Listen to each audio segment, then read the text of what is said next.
acometer a nós, profissionais de saúde, e a população como um todo. Então, o nosso objetivo desse primeiro simpósio é, de forma multidisciplinar, discutir os impactos da pandemia do Covid-19. A temática traz um olhar multidisciplinar, não só da saúde, mas para um contexto atual, integrando diversos saberes sobre essa nova realidade que permeia o mundo e a sociedade. Então, espero que todos vocês aproveitem bem o nosso simpósio. A professora Sônia vai mediar, junto com a professora Vanise, as perguntas que vocês poderão fazer.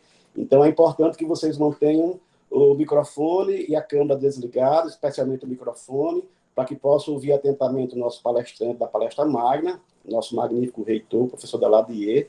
Então, vocês fiquem com as câmeras desligadas e os áudios, e o chat poderá ser usado para as perguntas. Então, qualquer pergunta que você queira fazer, você pode digitar no site, que no final a gente vai passar isso para a sala, né? Vai fazer as perguntas necessárias. Então, tenham todos um bom evento, agradecer mais uma vez a todos os inscritos nesse primeiro simpósio, e eu passo a palavra à professora Sônia Maria. Bom dia, senhoras e senhores. Em nome de todos os coordenadores de cursos do UniRN, cumprimentamos o nosso magnífico reitor, professor Daladier Pessoa Cunha Lima, a nossa pró-reitora acadêmica, professora Fátima Cristina de Lara Menezes, a nossa pró-reitora de administração, professora Rosiane Azevedo, professora Vanise de Santana, a nossa diretora acadêmica. Então, cumprimentamos a todos em nome dos coordenadores dos cursos de graduação do UNI e desejamos a todos um bom evento, que aproveitem esse momento de conhecimentos que vão ser tratados hoje na palestra magna e bem como nos painéis ao longo da semana. Então, todos sejam bem-vindos e para dar continuidade ao nosso evento, eu passo para a professora Vanise.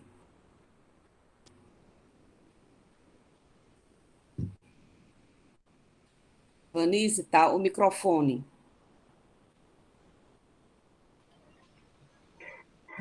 Bom dia a todos. É uma alegria estar aqui no primeiro simpósio multidisciplinar do UniRN, e a alegria maior é ter o professor Daladier fazendo a nossa palestra de abertura. O professor Daladier Pessoa Cunha Lima é médico com formação, escritor e professor com vasta experiência na educação, atuando desde o início da sua formação. Ele foi o primeiro reitor eleito da UFRN, função que exerceu de 1987 a 1991, e atualmente atua no UniRN, ocupando o cargo de reitor da nossa instituição. É escritor, sendo autor dos livros Noio de Ramalho, Uma História de Amor à Educação e Retratos da Vida, além de outras publicações. Também escreve quinzenalmente uma coluna para o jornal Tribuna do Norte. O professor Daladier é membro da Academia Norte Rio Grandense de Letras, e para nós é uma imensa alegria ter na abertura alguém que trilhou com tanta propriedade os caminhos da universidade no Brasil. Seja bem-vindo, professor.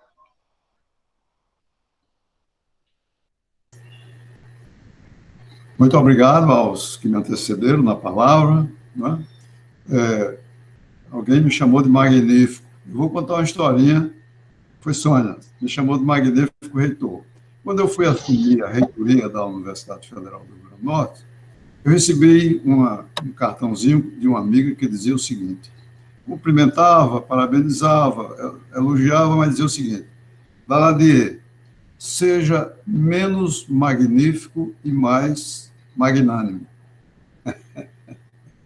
Então, eu não esqueci disso nunca e procurei, durante todo o meu exercício na reitoria da Universidade Federal do Rio Grande do Norte, bem como aqui no UniRN, procurar ser, acima de tudo, magnânimo e nunca magnífico. Então, fica essa passagem da minha vida como reitor, e que foi significativa para mim. Eu eu tenho muitos anos de educação, de ensino, né? Comecei ainda quando era estudante de medicina. No primeiro, segundo ano, eu já era professor do Ateneu, do ensino médio e ensino fundamental. E,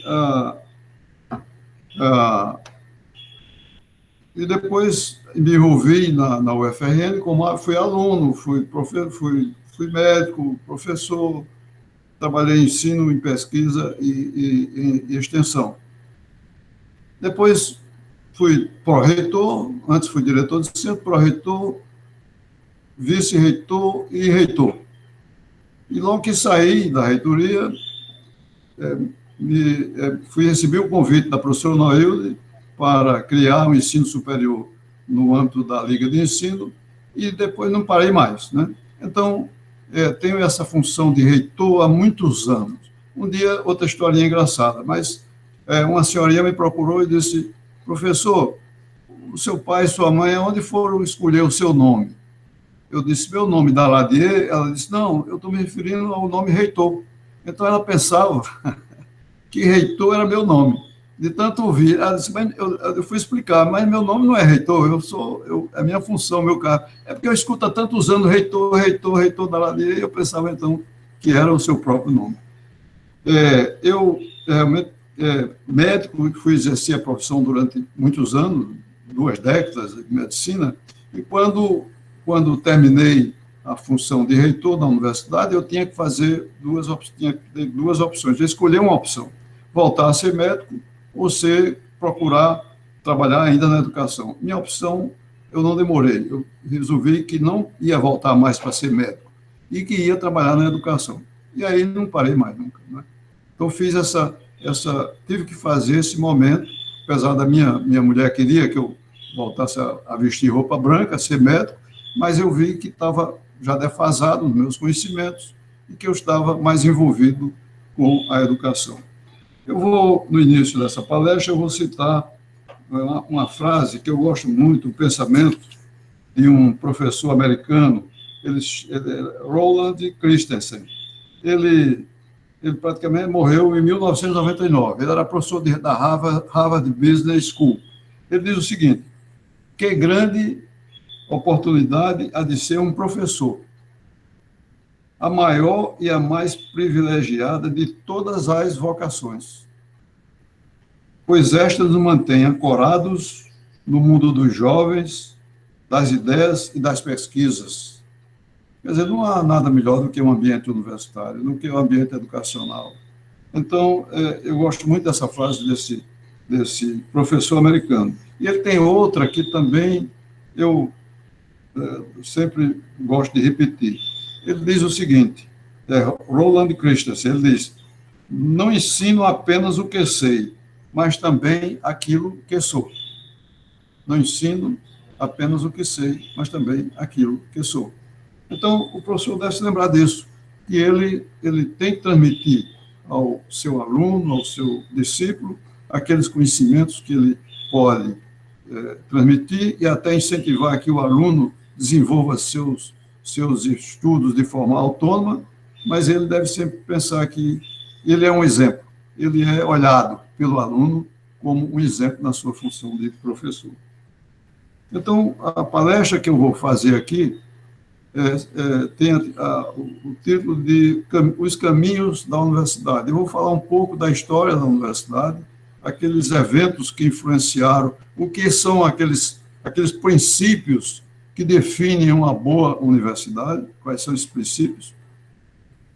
Segundo, os caminhos que essa universidade seguiu, né, como ela se desenvolveu, como ela surgiu e como ela se desenvolveu, e, por último, né, as universidades no mundo, inclusive no Brasil e no Rio Grande do Norte, e, por último, esse dilema que nós estamos vivendo hoje, esse impacto grande que a pandemia está causando em todos os setores da humanidade, a Covid e a universidade, os impactos da Covid-19 na universidade.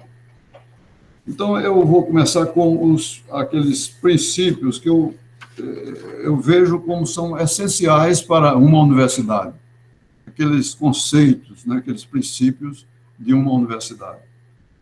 eu diria, as universidades, ou a universidade é um centro cultural que se dedica à produção, à preservação e à difusão de saberes. A universidade é isso.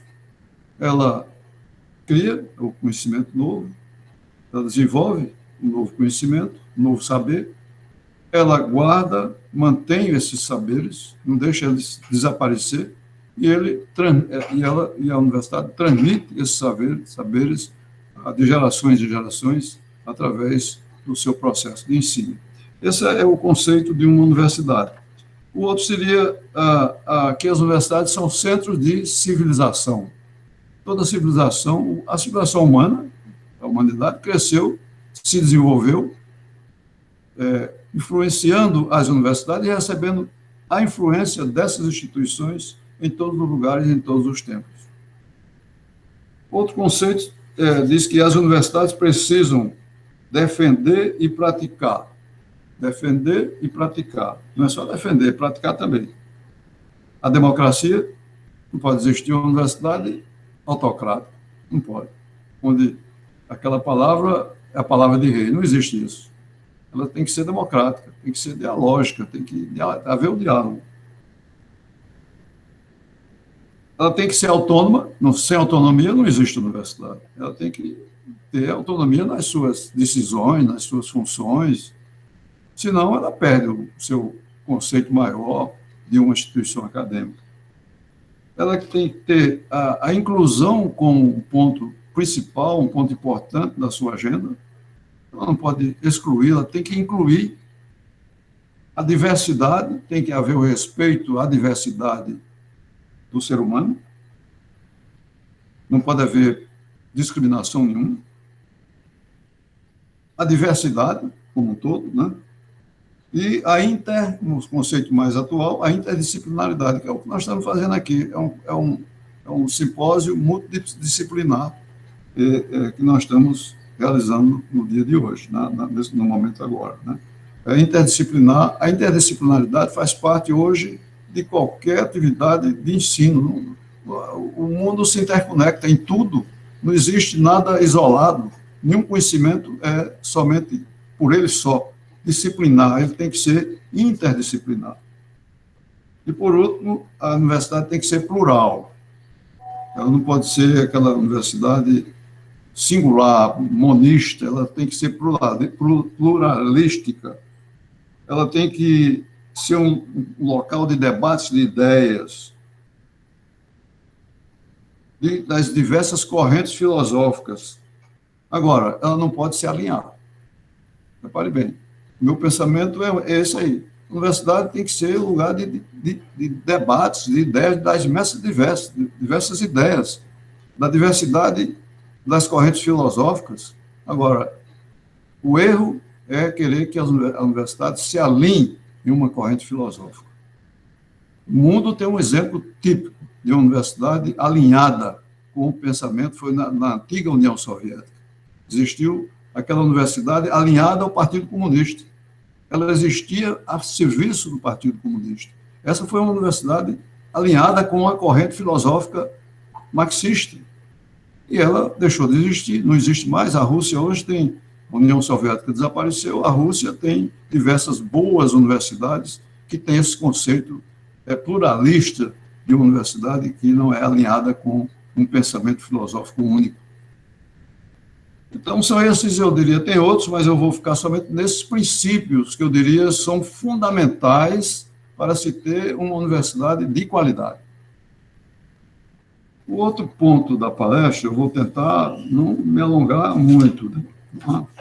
Seria os eventos humanos da humanidade, da evolução da humanidade, que marcaram a vida das universidades.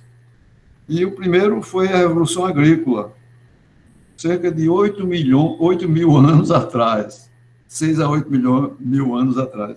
Aí vem a pergunta, mas como, professor, se não existia universidade? Mas aquela Revolução Agrícola foi importante para que no futuro existisse a universidade. Vou explicar. O homem era um animal, o já era Homo sapiens, né? Os ancestrais do Homo sapiens, eles eram coletores, caçadores. Eles viviam em cima de árvores e eram nômades, se mudavam constantemente de lugar, até para se defender dos animais silvestres que eram ferozes e que destruíam, matavam aqueles seres ancestrais do Homo sapiens. Então, no momento em que ele começou a se fixar em um local, ele viu que a terra podia produzir alimentos. Então, ele deixou de ser só coletor, caçador, para usar também a agricultura. E aí ele começou a se fixar mais nos lugares onde ele estava. Com essa fixação, perdeu o seu vínculo de nômade, aquele ser, os ancestrais do ser humano, do Homo sapiens, ele começou a se fixar num lugar, começou a formar tribos, e aí começaram a formar o quê? Aglomerações, vilas, de vilas, as cidades, as urbes, e daí a possibilidade de nascerem as universidades. Então, o primeiro evento que eu relaciono com as universidades é essa revolução agrícola de tantos mil anos atrás. Bom, a invenção da escrita. Há quem diga que a escrita foi o homem começou a usar a escrita cerca de 1000 anos antes de Cristo. Anteriormente, nós tínhamos os hieróglifos dos egípcios, famosos hieróglifos do Antigo Egito. Mas a escrita com os símbolos alfabéticos data de mais ou menos 1000 a.C. E há quem diga, ainda hoje, com a internet das coisas, com a inteligência artificial, com tudo isso, que a maior das invenções do ser humano foi a descoberta da escrita. Então, foi fundamental a escrita, a invenção da escrita, e depois a invenção da prensa móvel, não é, por Gutenberg, o alemão Gutenberg, no século XV, em torno de 1450. Então, sem a escrita, que descobriu a prensa móvel, que descobriu o livro como nós conhecemos hoje. Então, sem a escrita e sem o livro, como é que teríamos universidade? Então, são eventos que eu estou relacionando, eventos que tiveram influência no surgimento e na evolução das universidades. A prensa móvel, a escrita, e depois a maneira... Repare quantos anos se passaram, não é? Cerca de mais de 2000 anos, para a descoberta da escrita e a possibilidade de fazer um livro, imprimir um livro, com o códice, com as folhas como nós conhecemos hoje. Mas foi fundamental, esse tempo todo, foi fundamental para que as universidades crescessem, nascessem e se desenvolvessem. Depois nós temos, nesse mesmo período, mais ou menos nesse mesmo período, o famoso e conhecido Renascimento, que foi um impacto no mundo das ideias, uma evolução, foi realmente um momento singular na espécie humana, da natureza do homem, da humanidade, naquele instante, aqueles 2 séculos, mais ou menos, 2 séculos, 1,5 século, mais ou menos, de um verdadeiro esplendor intelectual, esplendor cultural nas artes, nas letras, na filosofia, na matemática, na arquitetura, na engenharia. Enfim, o Renascimento é um ponto importante na vida da humanidade e na vida das universidades. E podemos citar entre esses grandes nomes do Renascimento, o Francis Bacon, Giordano Bruno, Thomas More e Leonardo da Vinci, o italiano Leonardo da Vinci, o grande Leonardo da Vinci, que se aventurou no caminho da filosofia, das artes, da matemática, da astronomia, mas principalmente das artes, e deixou 2 obras que são símbolos da capacidade criativa do ser humano, que é a Mona Lisa e a Última Ceia. A Mona Lisa, que hoje está no Museu do Louvre, em Paris, que acho que eu tive a oportunidade de mais uma vez visitar a Mona Lisa. E a Última Ceia, de Leonardo da Vinci, que é outra obra-prima da natureza humana, do ser humano, que está na igreja Santa Maria della Graça, eu acho que é esse o nome, em Milão, que eu visitei não faz muito tempo, não. né, essa obra maravilhosa de Leonardo da Vinci, que é fruto do Renascimento, né, e que tudo isso tem a ver com a universidade, esse esplendor cultural, intelectual do Renascimento. E o Renascimento marca o quê? O fim da Idade Média. Dizem que a Idade Média foi a Idade das Trevas. Eu nunca aceitei muito essa ideia. Por quê? As universidades nasceram formalmente na Idade Média. Eu vou já falar sobre isso. Então, não foi de tanta trevas assim. Teve muito esplendor também, teve muita cultura, principalmente dependendo da Igreja Católica, né? O nascimento de Cristo foi o maior evento da humanidade. Eu nem coloquei aqui, porque esse está fora desses menores eventos que eu estou relacionando. O nascimento de Cristo, o nascimento do cristianismo, o nascimento da Igreja Católica são eventos também fundamentais, que eu nem deixei fora, porque ele está acima desses outros eventos que eu estou relacionando aqui. E a Igreja Católica teve influência muito grande no desenvolvimento cultural, científico, no desenvolvimento criativo da humanidade durante a chamada Idade das Trevas, que é a Idade Média, que nasceu aí na Idade Média, a primeira universidade formal, que eu também já falei que eu vou me referir logo adiante. Depois nós tivemos a Revolução Científica. A Revolução Científica que ocorreu logo depois do Renascimento. Ai, eu mexi aqui em alguma coisa. Alô? Nem? Alô? Teve alguma interferência? Estão me ouvindo?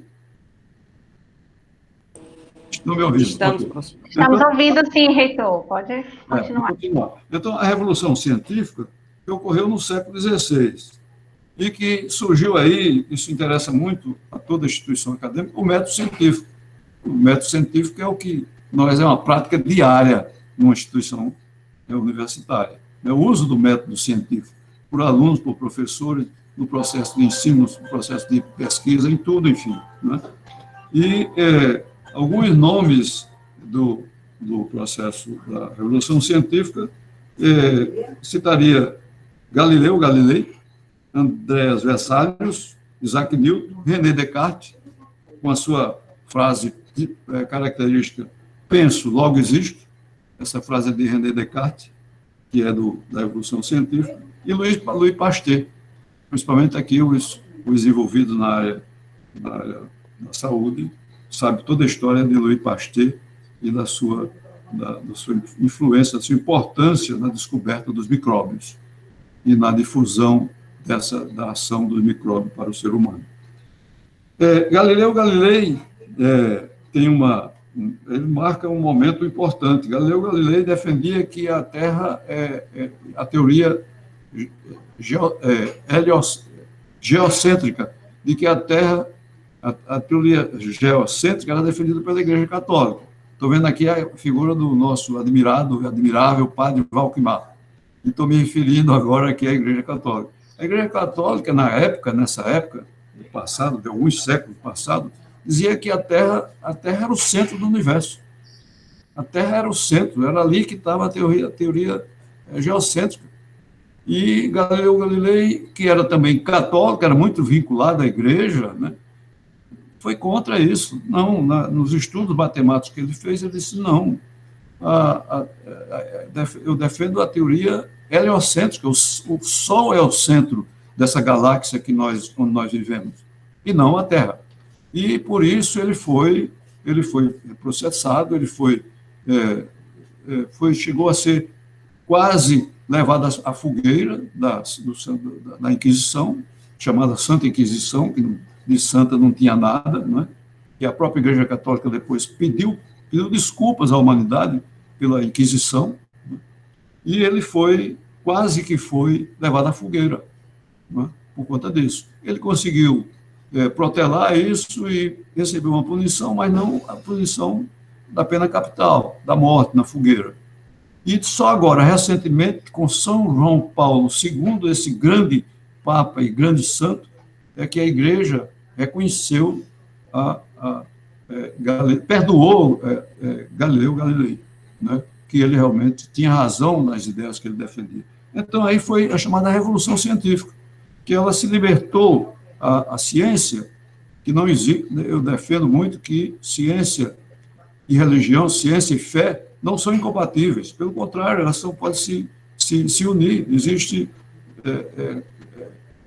compatibilidade entre fé e razão, entre fé e ciência, né? E então Galileu Galilei foi perdoado pela Igreja recentemente e feito isso na presença no papado do pontífice, do grande pontífice que esteve em Natal, foi o único santo das igrejas, dos altares que esteve em Natal. E muitas pessoas não se lembram disso. São João Paulo II esteve aqui, eu vi o Papa, São João Paulo II, né? E ele, então,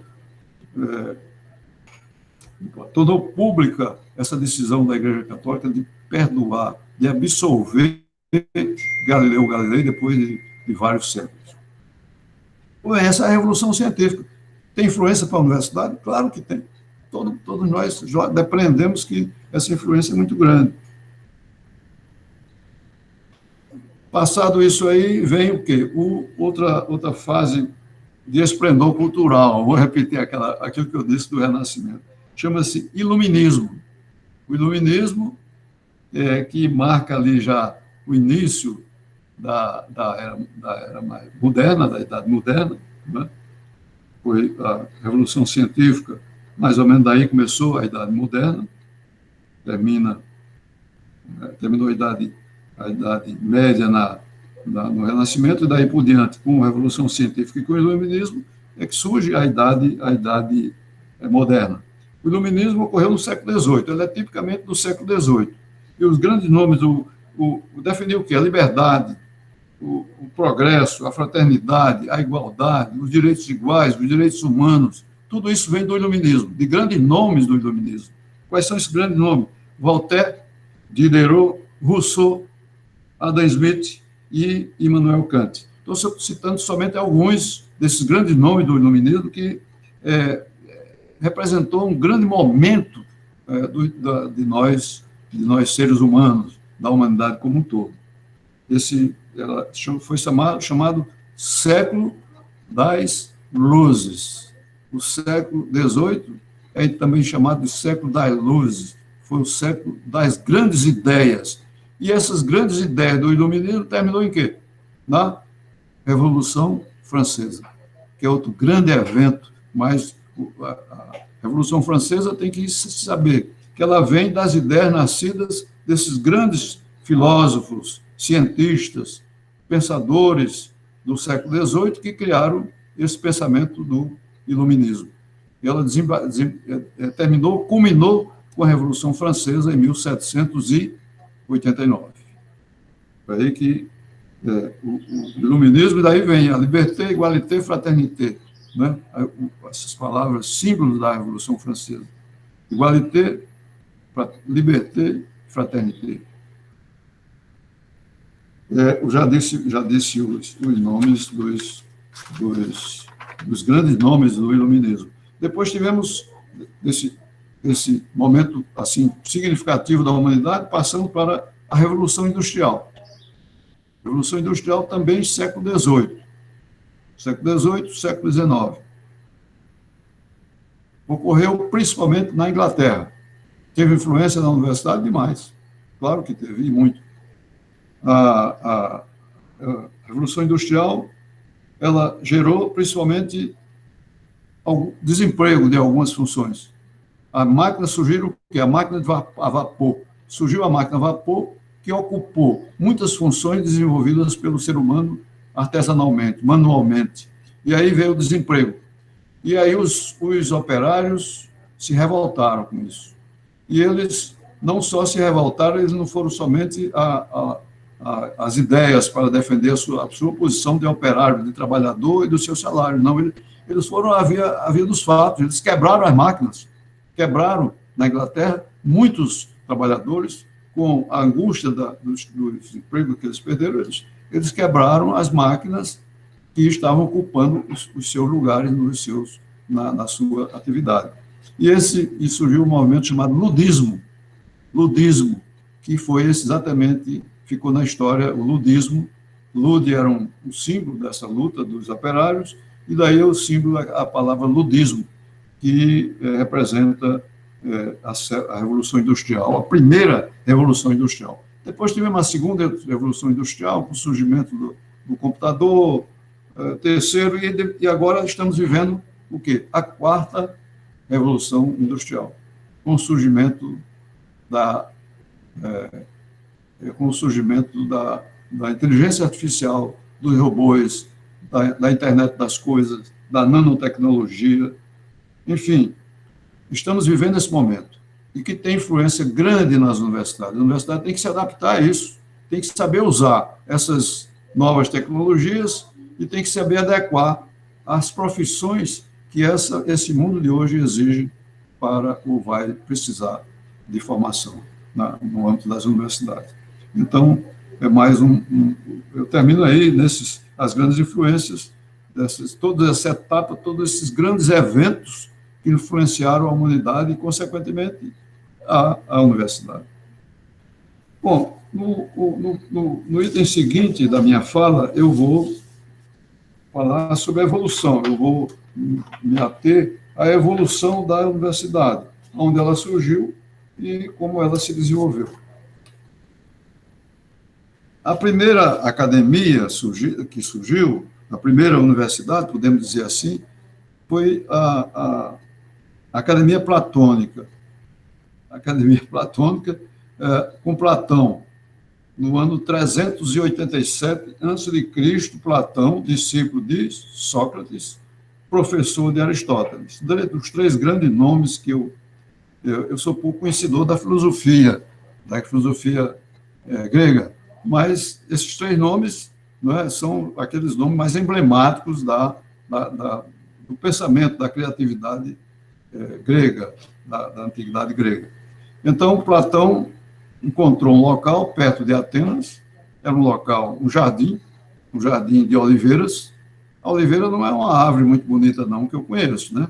A oliveira de perto, assim, ela não é muito bonita, mas em conjunto devia ser bonita, porque todas as referências a esse espaço onde funcionou a Academia Platônica, elas fazem que é um espaço muito bonito. Então, ele nesse espaço, perto de Atenas, ele instalou a famosa Academia Platônica. O que era isso? As pessoas se reuniam junto com Platão, os interessados nos estudos, na reflexão, na evolução do mundo e da vida, enfim, para cada um, naquele diálogo ali, naquele ambiente adequado, né, como se fosse um campus acadêmico, como se fosse não era tão bonito como o campus do UniRN, né? Claro que não era, né? Mas era um local bonito e agradável. Então, eles se reuniam ali para criar ideias novas. E ali, podemos dizer, surgiu a primeira universidade do mundo, em 387 a.C. Então, essa Academia Platônica, e por que academia? Esse local que ele usou pertenceu anteriormente a uma figura mitológica, alguns dizem uma figura mitológica, outros dizem um poeta, chamado Academo. E daí o nome Academia. Academia que se dá hoje às reuniões de pessoas, Academia de Letras, né? As confrarias que se reúnem também baseado na cultura e no intelecto. E as próprias universidades, que também são chamadas de academia. Então, surgiu aí a primeira universidade, no sentido lato, no lato sensu, né? Mas universidade, como universidade mesmo, formalmente, ela veio surgir cerca de quantos anos? Um século depois. Em Bolonha, na Europa, em Bolonha. Desculpa aí que tem um telefone tocando aqui. Viu? Então, ela surgiu em Bolonha, 1088. A Idade Média, foi na Idade Média. Antes disso, nesse período, 1000 anos, por aí, existiu aqueles momentos, aqueles locais, aqueles lugares, né, de crescimento intelectual, mas não como universidade formal. Como universidade formal, ela veio surgir em 1088, em Bolonha, que é a primeira universidade do mundo ocidental. A Unesco fala em 2 universidades antes de Bolonha.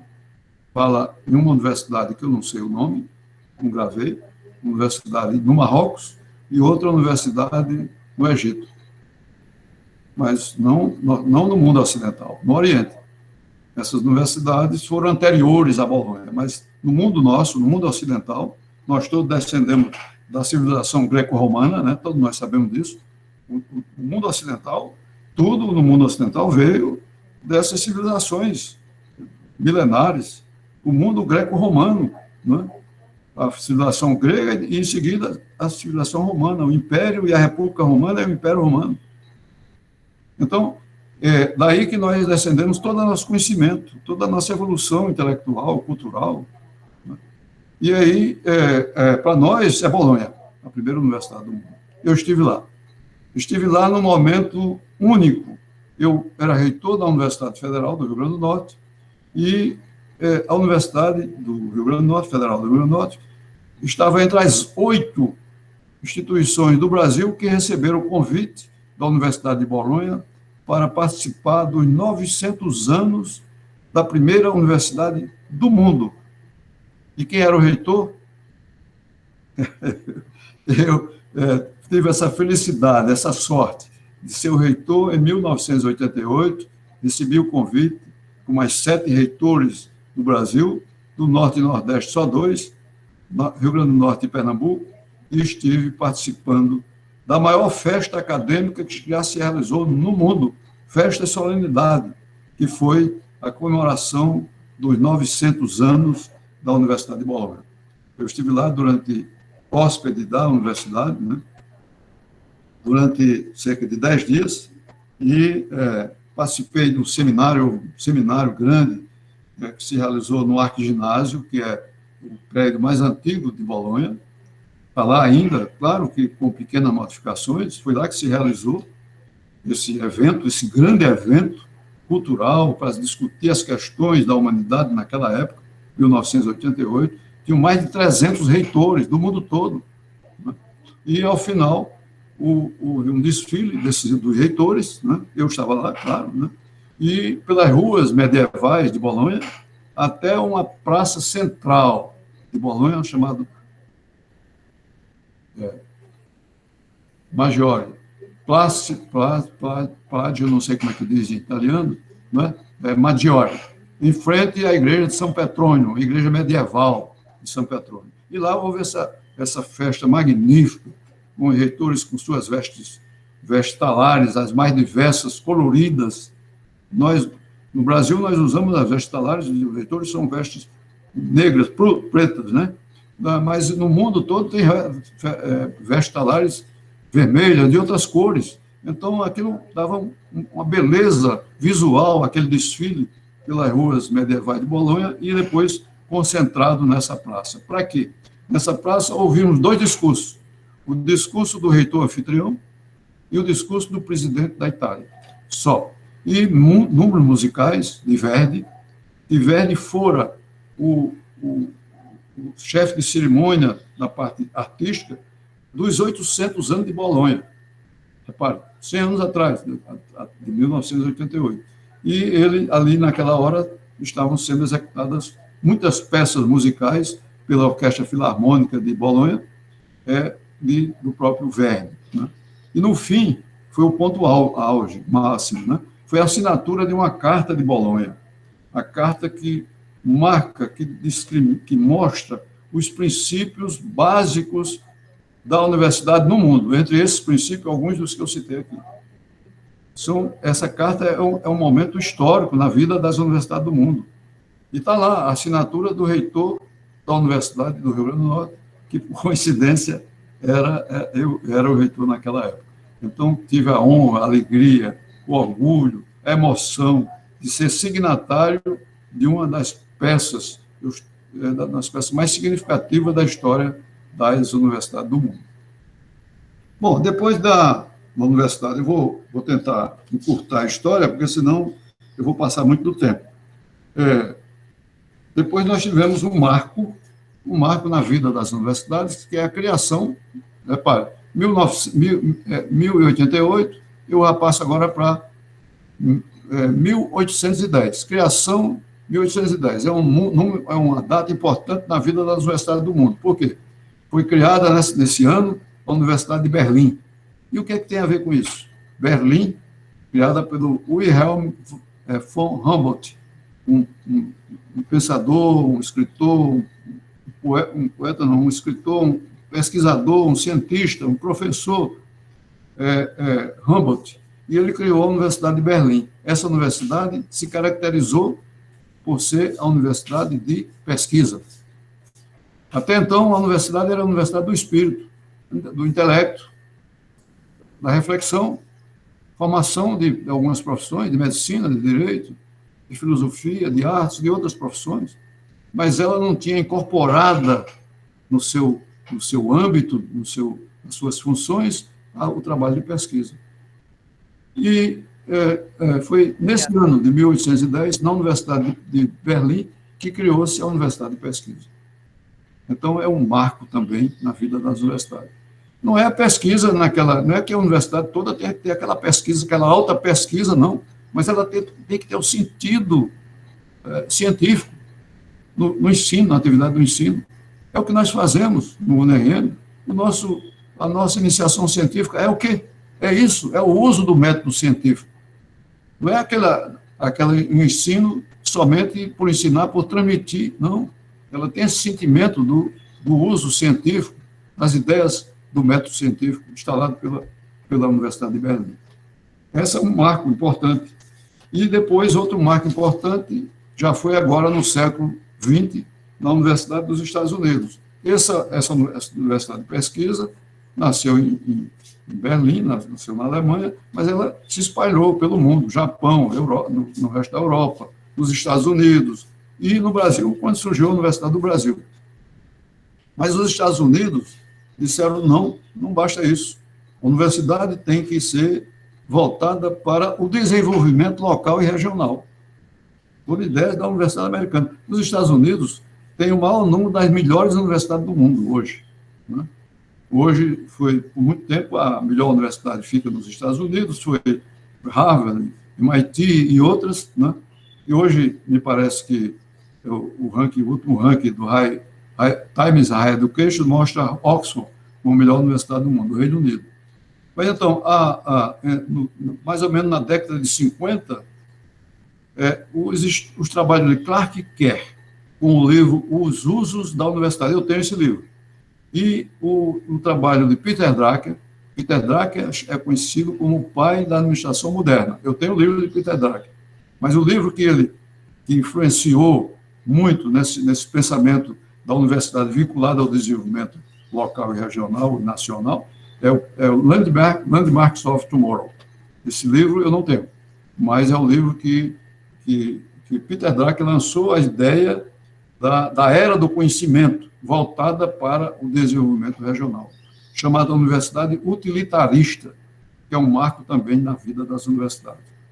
Então, e a universidade, vou pular algumas coisas que tem aqui e vou passar para o Brasil. E a Universidade do Brasil, quando surgiu? Todos sabem que houve uma protelação, não sei se proposital, alguns dizem que foi proposital para continuar o governo colonial, de forma sem haver nenhuma possibilidade da população se ilustrar, se desenvolver e tentar a independência. Houve uma postergação, foi postergado no Brasil o início do ensino superior, enquanto na América espanhola, ela surgiu logo. Em 1538 surgiu a Universidade de Santo Domingo, da República Dominicana. Santo Domingo é a capital da República Dominicana. 1538. 1551 surgiu a Universidade no Peru, Universidade de São Marcos, que hoje existe. Universidade de São Marcos, famosa São Marcos, no Peru, 1551. No Brasil, quando? 1808. Foi quando surgiu o primeiro curso de educação superior, de ensino superior no Brasil. Quando chegou no Brasil a família real. o príncipe Dom João, que não era Dom João VI ainda, era príncipe, ele veio para cá como príncipe regente, e ele criou, quando chegou na Bahia, ele criou na Bahia a Escola de Medicina e de Cirurgia, de Medicina e Cirurgia da Bahia, que é hoje ainda uma famosa escola de medicina ligada à grande Universidade Federal da Bahia. Foi aí que surgiu a primeira faculdade no Brasil, primeira unidade de ensino superior. E logo depois, em 1827, criadas por Dom Pedro I, surgiu a Faculdade de Direito de Recife e a Faculdade de Direito de São Paulo. Foram as primeiras. Não como universidade. E a primeira universidade surgiu já no século XX, em 1920, surgiu a primeira universidade do Brasil, chamada Universidade do Rio de Janeiro. Foi criada por um nordestino, um paraibano, criada formalmente, como legalmente, um ato legal do presidente Epitácio Pessoa. Não sei se ele é meu parente, né, que eu sou da Ladeia Pessoa, acho que não, brincadeira à parte. Mas Epitácio Pessoa era um nordestino, paraibano, presidente da República, ganhou o pleito do grande Rui Barbosa, que concorreu com ele, mas ele ganhou. E mais uma curiosidade de Epitácio Pessoa. Ele, quando se elegeu, ele não estava no Brasil, ele estava representando o Brasil no exterior. A eleição houve e ele ganhou a eleição com o dobro dos votos de Rui Barbosa. Eu pergunto, foi bom ou foi ruim? Não sei. Mas ele foi que criou a primeira, o paraibano aqui, nosso vizinho, nordestino, foi que criou a primeira universidade do Brasil, chamada Universidade do Rio de Janeiro. Ele reuniu boas instituições que já existiam no Rio, boas faculdades, e criou a Universidade do Rio de Janeiro. Há quem diga que a criação da Universidade do Rio de Janeiro teve um motivo maior. Desculpe a hora, eu estou vendo que eu estou, olhei o relógio, estou vendo que eu estou me alongando, mas eu começo a falar, é difícil de... Então, dizem que a Universidade do Rio de Janeiro foi criada com o intuito. Estava vindo para o Brasil o rei da Bélgica, o rei Alberto I da Bélgica. Vinha agradecer a participação do Brasil na Primeira Guerra Mundial, né, aos aliados da Primeira Guerra Mundial. Que a Bélgica estava entre os aliados que combateram, que participaram da Primeira Guerra Mundial. Ele veio agradecer.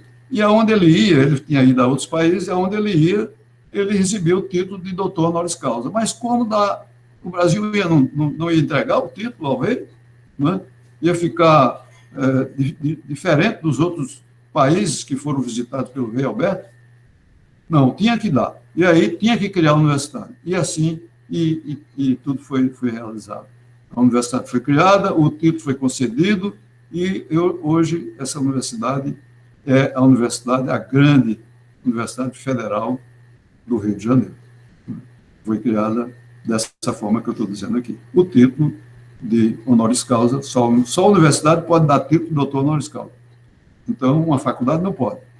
Então, foi dado esse título ao rei da Bélgica pela Universidade do Rio de Janeiro, criada, a primeira universidade do Brasil, criada em 1920. Há uma referência de duas universidades anteriores a essa, uma em Manaus, em 1909, e outra em Curitiba, em 1902. Mas elas foram efêmeras, elas duraram poucos anos.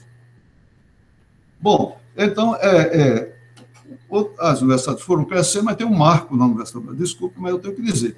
Eu tenho que relatar isso aí. Um marco da Universidade Brasileira, a Universidade de São Paulo. Foi criada em 1934. Foi a única universidade no Brasil criada no rigor do que é uma universidade, com o sentido da universalidade, da integração dos seus diversos setores. As outras todas foram criadas, as federais, por reunião de faculdades, não é como aqui a do Rio Grande do Norte.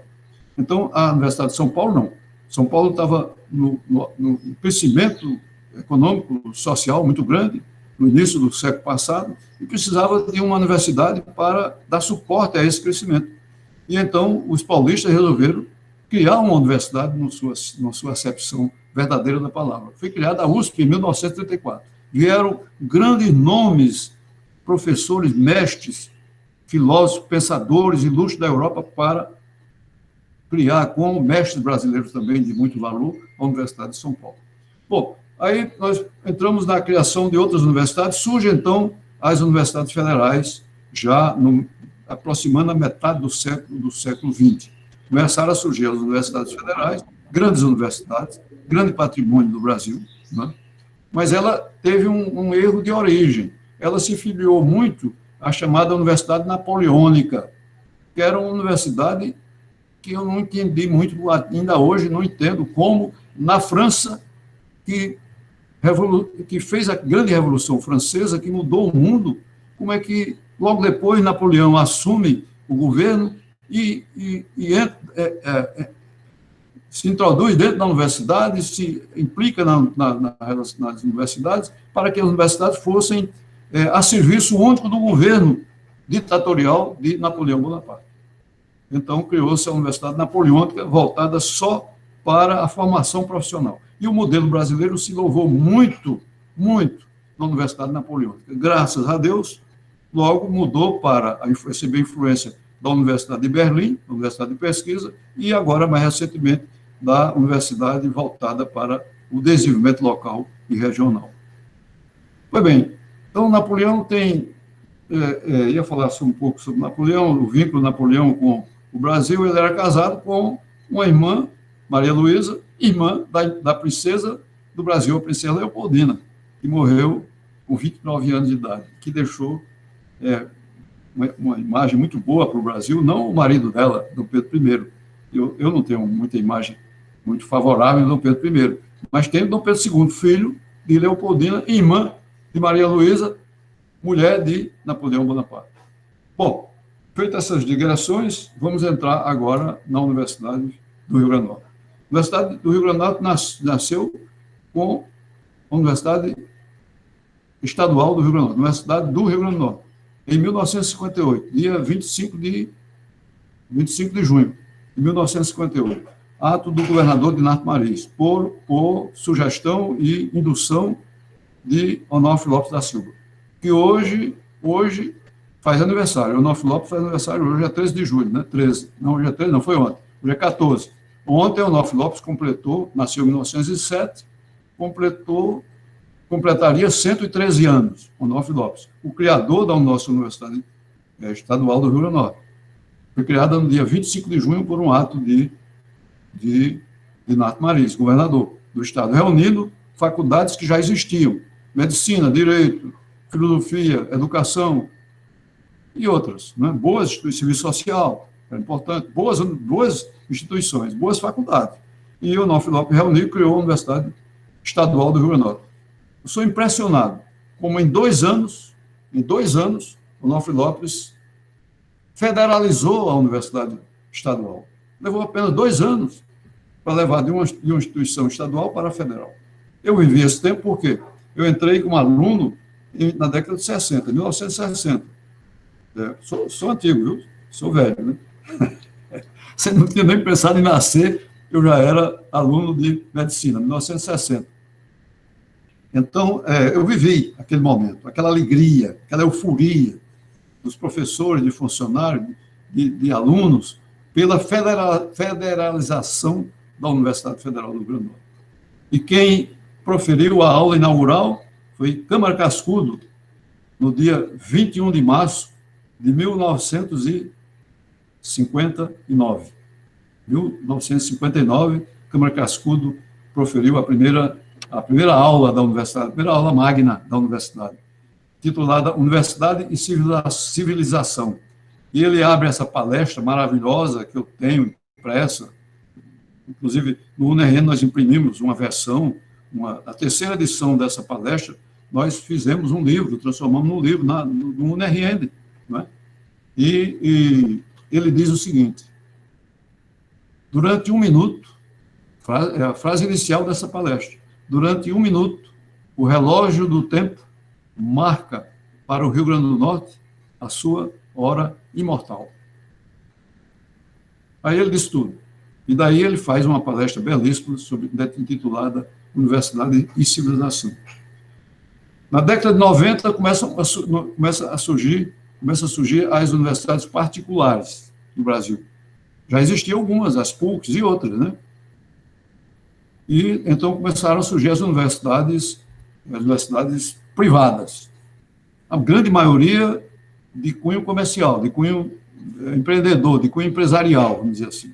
E em 1999 surge a nossa querida instituição Parne, que depois se transformou no UniRN. Então, chegamos aqui no UniRN. E finalmente, passamos agora à fase final da nossa palestra, que é o impacto, que eu acho que é o que todos estão querendo, né? Mas eu, como gosto desses assuntos anteriores, não tem jeito, tenho que falar, né?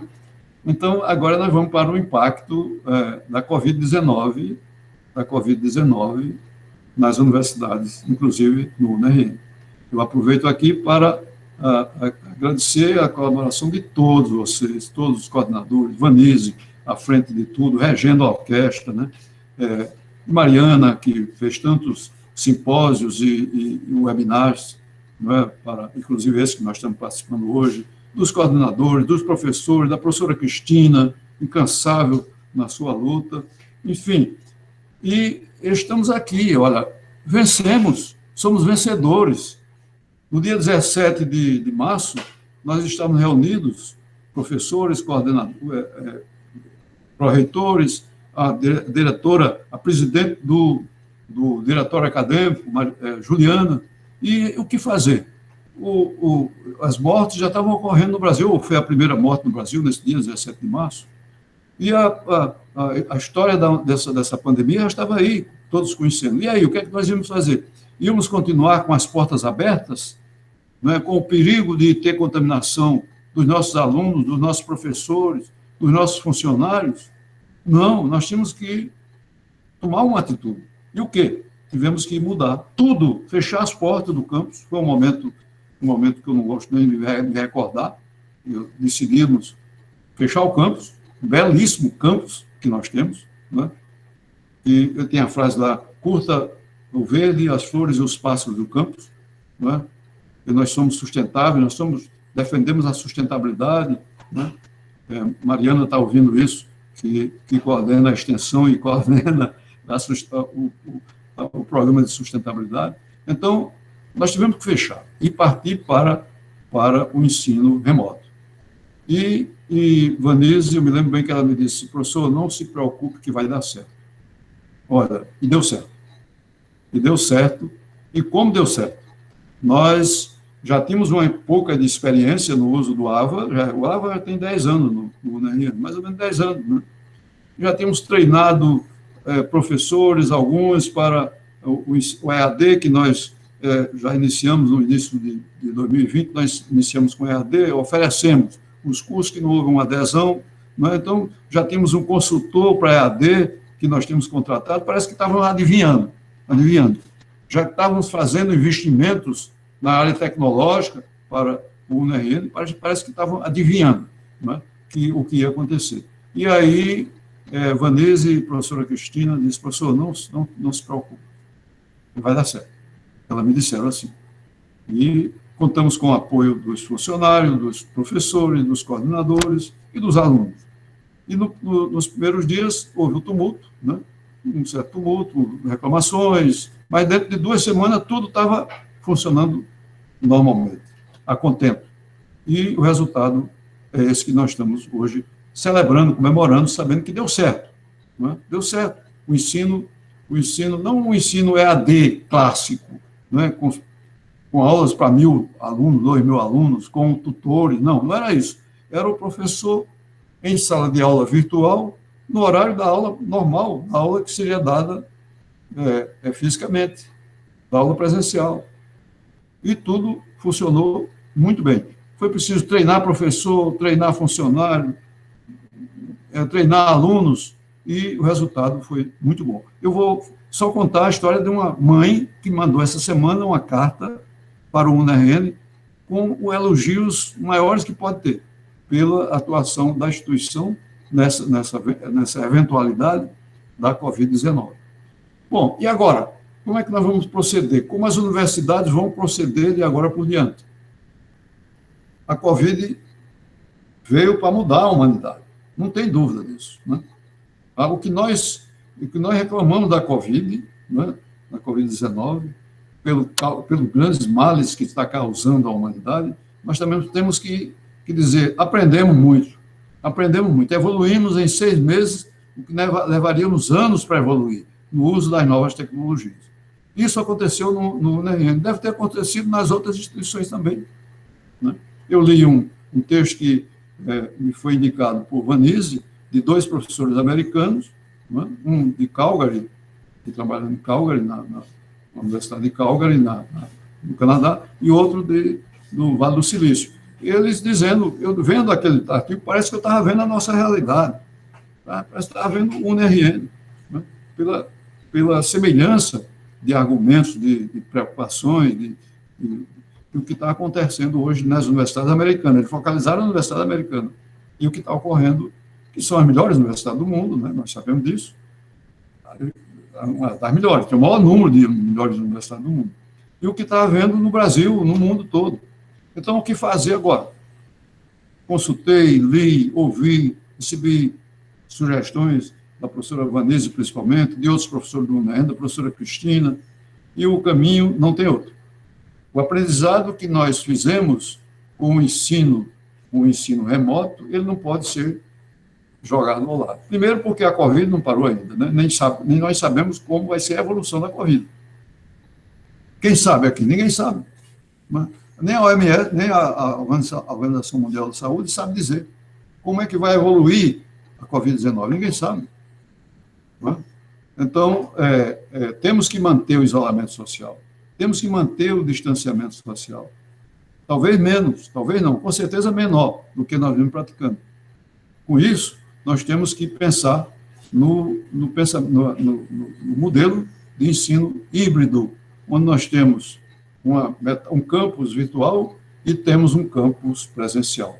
Temos que iniciar, estamos já programando, temos comissões trabalhando para iniciar a presença nossa física no campus, de professores, de funcionários e de alunos, com um número bem menor, mantida aquela possibilidade de distanciamento social, de distanciamento entre pessoas. E esse seria para as aulas presenciais, essencialmente nas aulas práticas, né? Nas aulas práticas, nos estágios, nas aulas práticas, e o campus virtual, através do AVA, que nós usamos tão bem durante o primeiro semestre. E programar, não agora de forma emergencial, mas de forma programada para o futuro. O futuro da universidade no mundo, eu tenho a impressão que vai ser o futuro do ensino, do modelo híbrido, onde se usa as novas tecnologias e não se pode perder nunca a presença, o presencial, a interação discípulo-professor, mestre, discípulo-mestre. Essa integração, essa interação, né, esse binômio discípulo-mestre, ele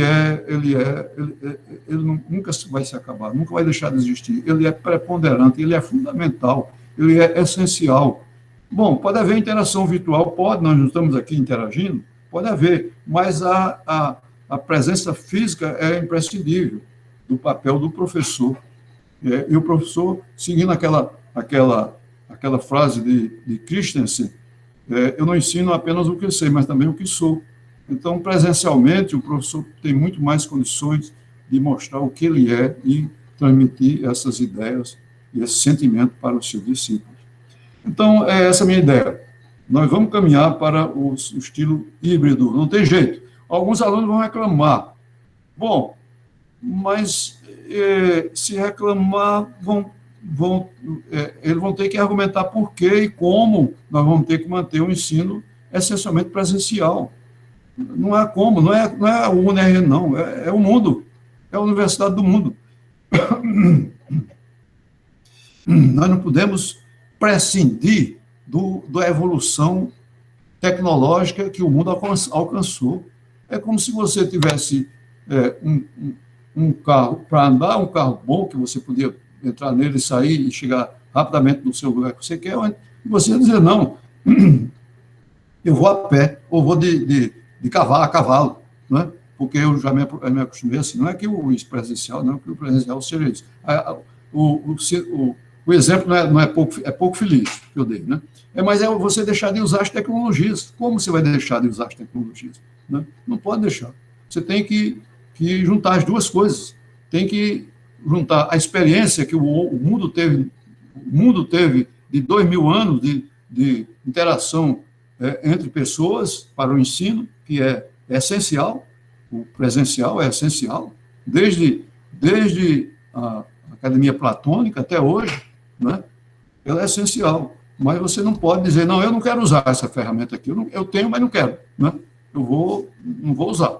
Isso aí, eu acredito que seria uma atitude seria uma atitude mais ou menos elementar, né? De quem não vai aproveitar essa tecnologia que o mundo oferece. Então, está aí minha opinião. Vou terminar só com uma digressão. Eu sempre faço digressão, né? Vem as coisas, eu vou... Né? Já terminou o meu tempo, mas eu peço uma permissãozinha para me alongar só um instantinho. Um pensador italiano, Sandro Veronese, ele sonha, né? Sonhou assim, imaginou o quê? Que o vírus da Covid, o SARS-CoV-2, ele não é um vírus, ele é um anticorpo. O anticorpo é quando o organismo é infectado por vacina ou pela doença, faz o anticorpo, gera um elemento contra o invasor.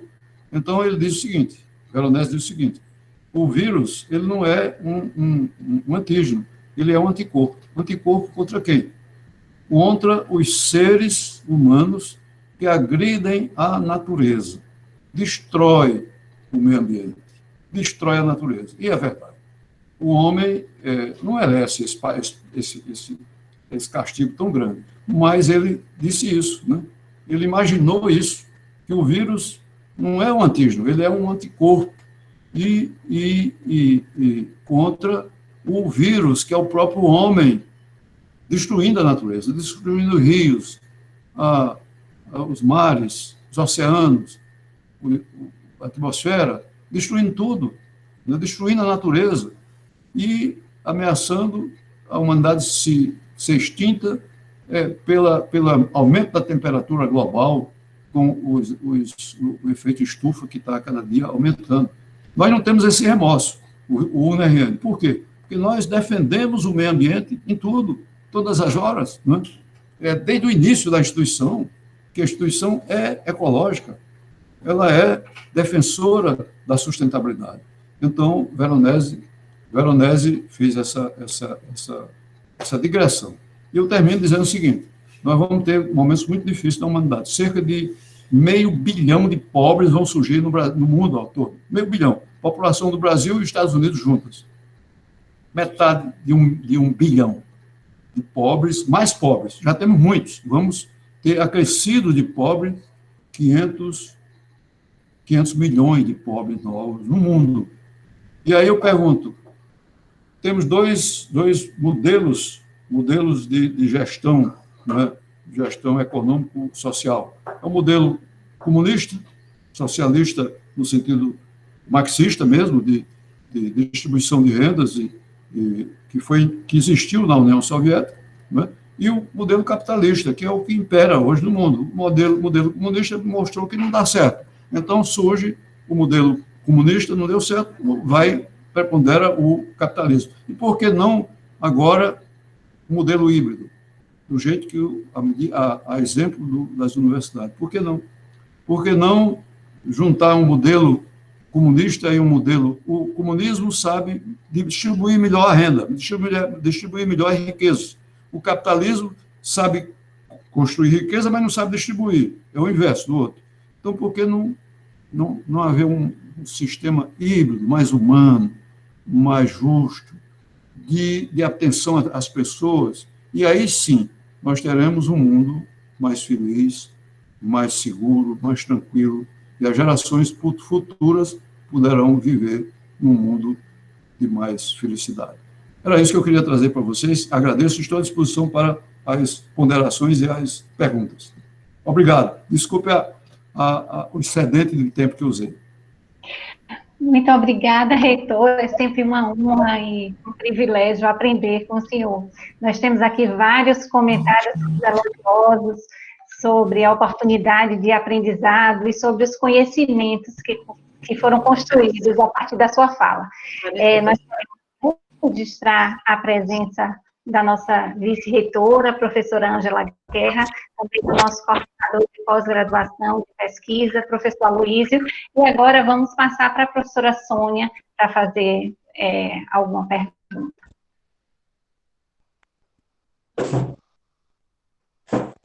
Microfone, Sônia. Desculpa. Professor, pelo adiantar da hora, eu vou juntar aqui, fazer uma pergunta, né, vou condensar aqui, né? Que seria a seguinte: diante de todos esses princípios valiosos que o senhor falou no início, né, que daria aqui uma tese, cada um deles, se fosse discutir, né, o senhor bem sabe disso. Mas, diante desses princípios que deveriam, né, ser vivenciados pela universidade, qual seria agora o desafio do reitor, professor Daladier, né, à frente do UniRN, enquanto gestor máximo, para fazer esses princípios serem vivenciados na nossa universidade? E também como essa universidade, com esses princípios, né, poderia agora ajudar a humanidade diante das epidemias e pandemias. Bom, Sônia, meu comentário sobre essa pergunta sua, essa ideia que você trouxe aqui, é dizer que o UniRN é uma instituição, ela é pequena, mas ela está aí, né? Ela está com a qualidade acima de tudo, todos sabem a avaliação que ela tem, né, na avaliação do MEC. Nós temos o GC4 pelo 9º ano seguido, 8º ou 9º? Acho que 9º, né? 9º. Então, ela é uma instituição que cumpre a sua obrigação, cumpre a sua função, cumpre as suas finalidades. Não digo que tudo perfeito, não tem nada perfeito no mundo. Nada feito pelo homem é perfeito, só Deus tem capacidade de nos ofertar algo perfeito, mas o ser humano não. Então, mas é uma instituição que tem na sua origem esses princípios, desde a sua origem. Ela nasceu já com esses princípios que eu enumerei aqui. Então, ela vai contribuir, está contribuindo com essa atitude que tomou agora, né, no que vinha fazendo anteriormente, formando bons profissionais, atuando com o uso da ciência como um todo, da metodologia científica, orientando e estimulando os nossos alunos a serem criadores do seu próprio conhecimento, né? Criadores da sua própria formação intelectual. Desde o início que nós discutimos muito quais seriam os princípios pedagógicos da instituição e chegamos a essa conclusão que a universidade não podia ser aquela instituição que é só de informativa para o aluno, e o aluno passivamente recebia aquelas orientações do professor. Não, ele foi desde o início orientado que o aluno, o professor, é um coordenador do processo formativo daquela pessoa, daquele aluno, não é? E ele, o próprio aluno, ele é autônomo no seu desenvolvimento intelectual. Então, essa é a nossa participação. E agora, a ideia que nós temos para diante é o que eu expus aqui sobre a universidade frente a esse desafio, o maior que a humanidade já recebeu, o maior. Acho que a humanidade nunca teve diante dela um desafio tão grande quanto essa pandemia está causando em todos os setores da humanidade. Então, prosseguir. Para isso, você tem que ter pessoas. Não é o reitor que faz isso, não é. O reitor sozinho não faz nada, né?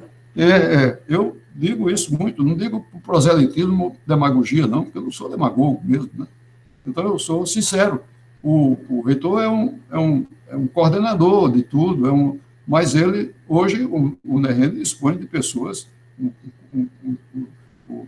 as pessoas que trabalham no UniRN, sejam funcionários, sejam professores, e os alunos que frequentam o campus do UniRN, que frequentam a instituição, são pessoas de muito valor humano, valor intelectual, valor cultural, valor emocional, né? Então, isso é tudo para uma pessoa que está, assim, coordenando tudo, com a responsabilidade de tudo coordenar. Eu continuo com o mesmo entusiasmo. Minha idade já, todos sabem que já avançou bastante no tempo, né? Mas eu continuo com o mesmo entusiasmo de sempre, que sempre tive, né?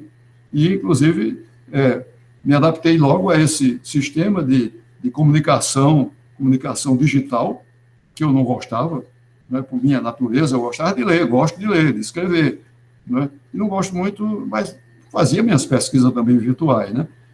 Mas não era muito ligado. E agora estou participando e gostando, achando bom, vendo a fisionomia de vocês, de pessoas queridas, de amigos e amigas aqui, virtualmente, mas vendo e interagindo com vocês. Então, continuar o que já vem fazendo.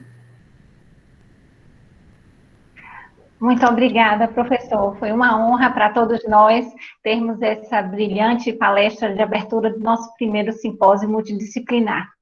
Nós agradecemos a presença de todos, orientamos que continuem na sala. Nesta mesma sala teremos um outro evento agora, a palestra seguinte. Então, eu passo a palavra para a Mariana. Muito obrigada a todos, excelente, que a gente continue com este entusiasmo e inspiração do professor Daladier. Muito obrigado a todos. Muito obrigado.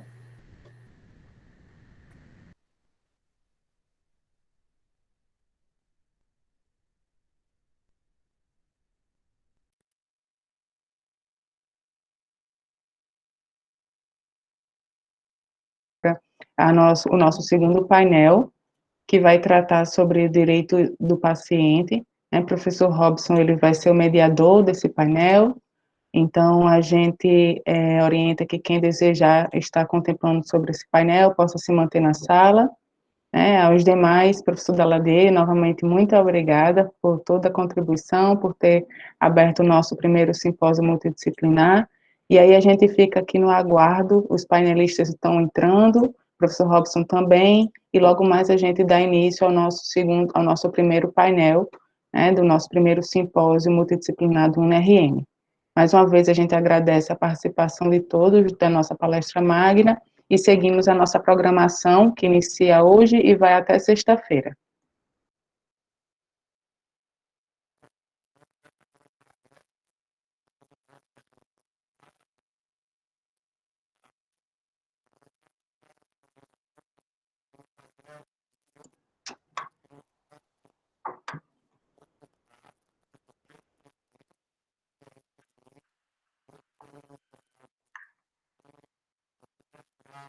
Professor Cleiton, seja bem-vindo. Professor Robson deve estar também entrando aqui na sala, já ele deve estar acessando. Muito obrigado, Mariana, pela oportunidade de estar aqui, partilhando de um fazer que muito me encanta e de um fazer que me aproximou do mundo científico muito jovem, porque diz respeito de um fazer que aconteceu comigo, na minha família, então, por isso, meu encantamento. Será um prazer esse momento de troca. Também estaremos com o professor Tertus Rebelo, que vai estar discutindo, juntamente com o professor Cleiton, sobre a temática o direito e a segurança do paciente. E logo mais a gente vai estar dando início. Os outros participantes que se inscreveram nesse painel também estão entrando na sala, né? Estamos aqui com 120 participantes. E já a gente dá início. Vou aguardar o professor Robson estar proferindo, né, fazendo a mediação aqui desse momento juntamente com todos. Ok? Professor Cleiton, se o professor Tertius for fazer algum tipo de apresentação e desejarem também já fazer o teste, fiquem bem à vontade, tá ok? Ok.